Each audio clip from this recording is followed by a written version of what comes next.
오늘 우리에게 주시는 하나님 말씀 함께 봅니다. 오늘 우리에게 주시는 하나님 말씀은 출애굽기 20장 16절입니다. 그러면 다 함께 읽습니다.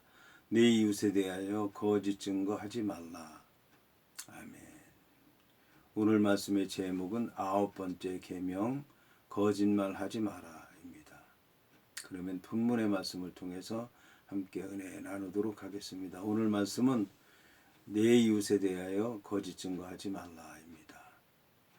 오늘 말씀에서 증거한다라고 하는 그 말의 뜻은 이제 반복해서 얘기한다는 뜻입니다. 그리고 증언한다는 그런 뜻입니다. 그런가 하면 대답한다는 뜻을 갖고 있습니다. 그 대답한다는 말, 또 반복한다는 말, 이제 증거한다는 이 말은 그 혼자 하는 말이 아니라 상대방과 하는 얘기인 것입니다. 그리고 상대방과 얘기하는데 누군가 그 얘기를 가운데서 들으면서 이것이 진실인지 거짓인지 그걸 가리는 사람이 있다라고 하는 것을 얘기할 수가 있습니다. 그리고 가리는 사람만 있는 게 아니라 또 그것에 대해서 진짜다, 가짜다, 또 증인으로서 얘기할 사람들도 있다는 것을 알 수가 있습니다.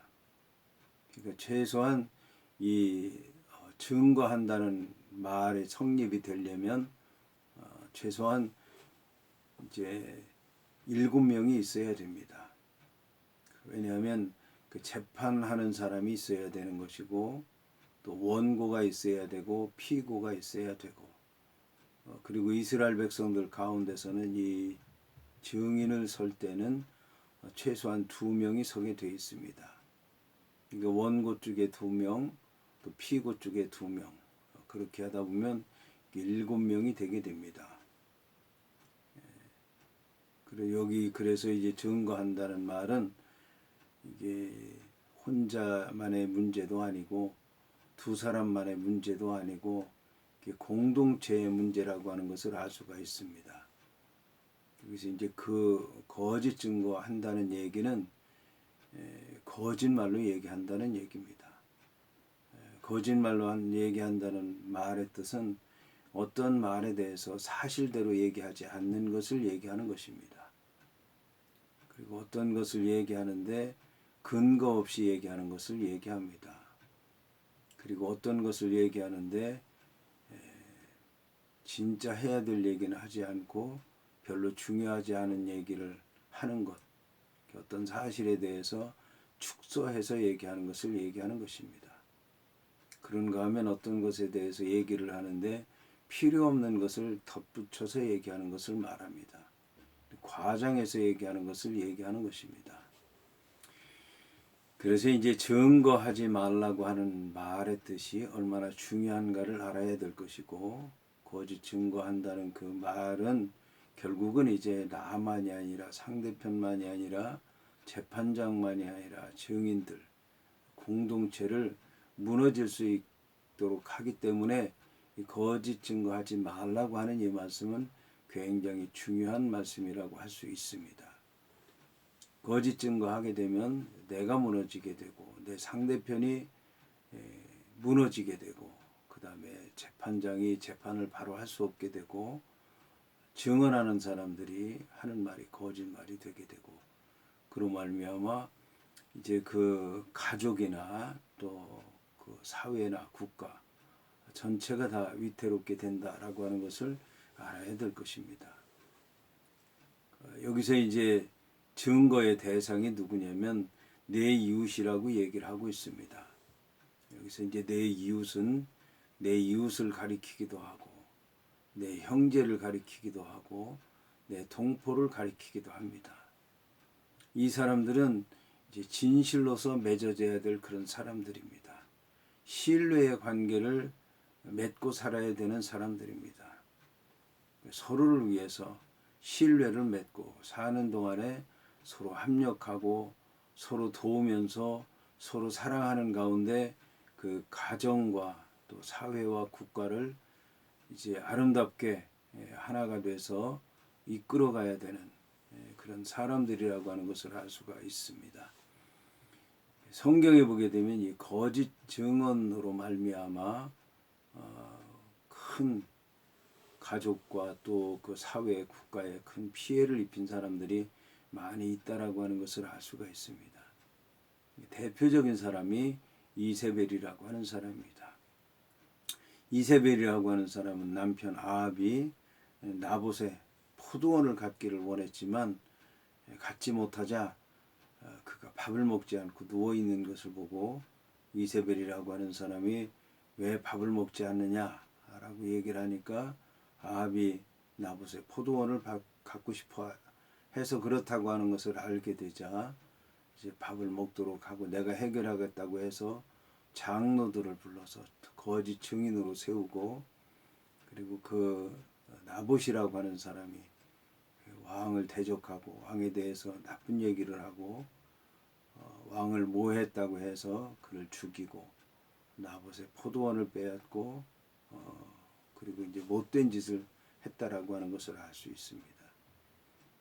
이 이세벨 때문에 이스라엘이 망하게 됐고 결국은 그 이세벨의 딸이 유다 여호사밧에게 이제 결혼해서 결국 유다도 망하게 하고 사회에 큰 나라의 가정에 큰 해악을 끼친 것을 볼 수가 있습니다. 자, 그런가 하면은 또 사울이라고 하는 사람을 들 수가 있습니다. 그 사울이라고 하는 사람은 처음에는 이제 겸손한 사람이었고 순종하는 사람이었고 여호와를 사모하는 사람이었기 때문에 입신도 하고 성령도 체험하고 예언도 하는 이제 그런 사람이었지만 그가 이제 나중에 왕이 되고 나서는 거짓말을 하게 되었습니다.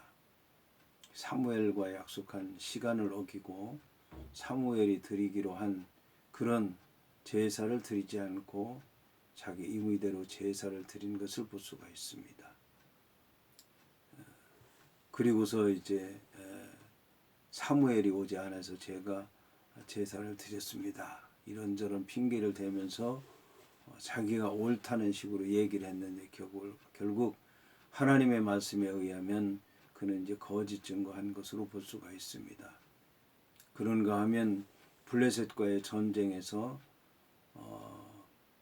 자기 아들이 이제 꿀을 먹었는데 누구든지 전쟁터에서 음식을 먹으면 죽으리라고 맹세를 했지만 자기 아들이 꿀을 먹은 게 드러났는데 결국 이제 백성들이 죽여서는 안 된다라고 얘기를 하니까 결국 자기가 죽이기로 했지만 죽이지 않은 것, 이게 이제 거짓 증언한 것으로 볼 수가 있습니다. 그러면 그리고 또 아말렉과의 싸움에서 아말렉을 진멸하라고 했는데 다 진멸했다고 얘기하면서도 진멸하지 않은 것을 이제 다 진멸한 것으로 거짓 증거한 것을 볼 수가 있습니다. 그리고 마지막 죽기 전에 블레셋과의 전쟁에서 누구든지 우상을 섬기는 자들은 다 죽으리라고 얘기를 했지만 사울이라고 하는 사람이 변장하고 또 무당을 찾아가서 구술하고 죽은 사무엘을 불러 올리고 백성들에게 한 그런 모든 증언들을 다 뒤집은 것을 볼 수가 있습니다. 그러므로 사울의 말로가 비참하게 됐고 그 가정이 파괴되게 됐고 나라가 어려움 가운데 처했던 것을 볼 수가 있습니다. 더 나아가서 예수님 당시에 예수님이 고난받고 십자가에 달리시고 죽으실 때에 많은 사람들이 예수님에 대해서 십자가에 달려고 증거했지만 모두 다 거짓 증언이라고 하는 게 드러났습니다. 그럼에도 불구하고 그들은 거짓 증언이라고 하는 걸 인정하지 않고 결국은 예수님을 십자가에 달았던 것을 볼 수가 있습니다. 이제 거짓 증거라고 하는 것이 이렇게 커다란 피해를 입힐 수 있다라고 하는 것을 알 수가 있습니다. 여기서 이제 우리는 왜 여호와 하나님께서 이웃에 대해서 거짓 증거하지 말라고 말씀하시는지 알아야 될 것입니다. 그것은 여호와 하나님께서 참되신 분이기 때문에 그렇습니다. 그리고 여호와 하나님의 말씀도 참되기 때문에 그렇습니다. 그러므로 이스라엘 백성들에게 여호와의 말씀대로 살라는 것입니다.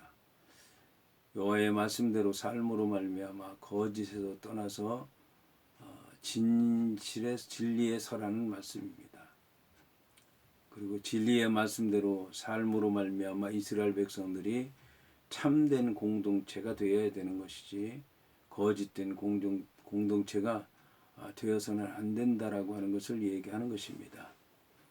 이스라엘 백성들의 경우 이 증언에 대한 것은 아주 엄격했습니다.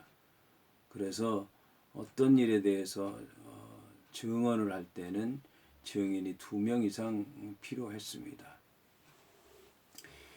자, 그리고 재판할 때는 이제 성문에서 했는데 성문에서 한 이유는 많은 사람들이 성문을 드나들기 때문에 그렇습니다. 성문에 많은 사람들이 드나드는데 그 사람들이 증인이라는 생각으로 성문에서 재판을 했던 것을 볼 수가 있습니다. 여호와 하나님께서 이제 여호와 하나님께서도 임하실 때 하나님의 백성들에게 임하실 때 많은 증인 증거들을 이제 가지고 대동하고 오시는 것을 볼 수가 있습니다. 천군과 천사와 함께 하시고 그 다음에 구름과 우레와 번개 가운데서 불 가운데서 그 모든 증인들과 함께 임하시는 것을 볼 수가 있습니다.